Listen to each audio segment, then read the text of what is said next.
Did you know that one of the most captivatingly beautiful women of the 20th century lived a life of espionage during World War II? Her name was Noor Inayat Khan, a name echoing through the pages of history, not for her outward beauty alone, but for her brilliant courage and unyielding grace under pressure. Before we dive into her incredible story, let's set the scene. It's the 1920s in Moscow, where Noor was born into a diverse heritage, a blend of Indian and American ancestry. Her father was a direct descendant of the legendary Indian ruler Tipu Sultan, and her mother was from an American family originating in Albuquerque, New Mexico. From this unparalleled lineage came Noor, embodying a radiance that was both multicultural and timeless. When Noor was just a child, her family moved to France, and it was there that she was enveloped in an atmosphere enriched with music, art, and literature. Her father, Hazrat Inayat Khan, was a Sufi mystic and musician who infused their household with sacred wisdom and a profound appreciation for beauty, both internal and external.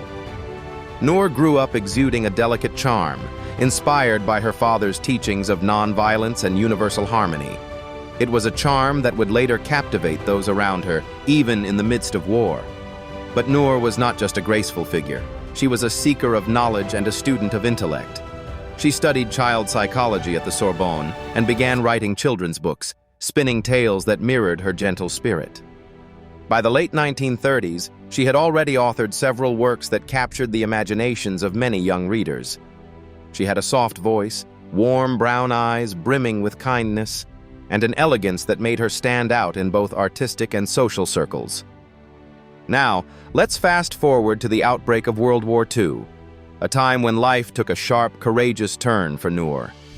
While her family adhered to the principles of nonviolence, the invasion of France by Nazi forces ignited a fire within Noor. She resolved to act, to fight injustices that threatened the freedom and dignity of humanity. It was then she made the astounding decision to join Britain's Special Operations Executive, or SOE, becoming one of the few women trained as an undercover agent. Imagine this: Noor, who had flourished in an environment of poetry and pacifism, now training rigorously to become a wireless operator, a role fraught with peril and crucial to the Allied war effort. Her quiet beauty hid a remarkable fortitude. Not many know this, but operating wireless equipment behind enemy lines was considered one of the most dangerous jobs during the war. Spies caught doing such work faced almost certain execution. Yet Noor didn't flinch. She was determined to serve. Strikingly, Noor's fashion choices, even during her espionage career, caught people's admiration. Her grace blended seamlessly with the uniform she wore. She could often be seen in her SOE khakis, her almond-shaped eyes filled with resolve, and her shoulder-length dark hair framing her face in a way that made her appear regal, yet approachable. Her beauty wasn't just physical, it was also in her bravery, the kind that shone brighter than any diamond. Deployed to France under the codename Madeleine, Noor became the first female wireless operator sent into Nazi-occupied France. Picture this: working late into the night, hiding in clandestine locations, and listening to the buzz of static on the radio, as every transmission carried a risk of being tracked by the Gestapo. Even with the looming threat of discovery, Noor carried herself with a quiet elegance that defied the chaos surrounding her. Her mission? To aid the French resistance by relaying crucial information back to London, information that shaped strategies and saved countless lives.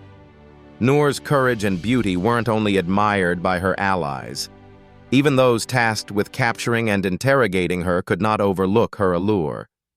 The Gestapo, who eventually arrested her, described her as the most dangerous spy in all of France, which was rather ironic considering that admiring her also meant recognizing her brilliance and unmatched dedication.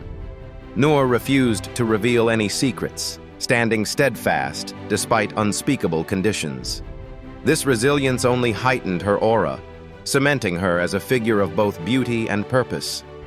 Her tragic end, however heartbreaking, reveals the truly enduring nature of her beauty and spirit.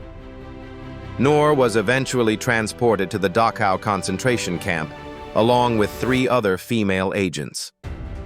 There, she met her untimely demise on September 13, 1944. Yet even in her final moments, witnesses reported how she upheld her dignity and courage. Her last word was reported to have been liberté, freedom. And with that, she solidified her legacy as an icon of resistance and grace. Today, Noor's memory is commemorated in various ways. A bronze bust of her stands in London's Gordon Square Gardens, the first memorial there dedicated to an Asian woman. Her name is etched into the Roll of Honor at the RAF's Air Force's Memorial in Surrey, and she posthumously received the George Cross and the French Croix de Guerre. These tributes reflect just a fraction of the profound impact she had, reminding us that extraordinary beauty often arises from extraordinary acts of bravery and love. Looking at her legacy, it becomes clear that Noor Inayat Khan redefined what it means to be beautiful. More than just her outward appearance, it was her spirit, resilient, fearless, and compassionate, that captivated those who knew her and those of us learning her story today. She was a woman of timeless elegance, but also a woman of action, proving that true beauty lies in the courage to stand up for what is right.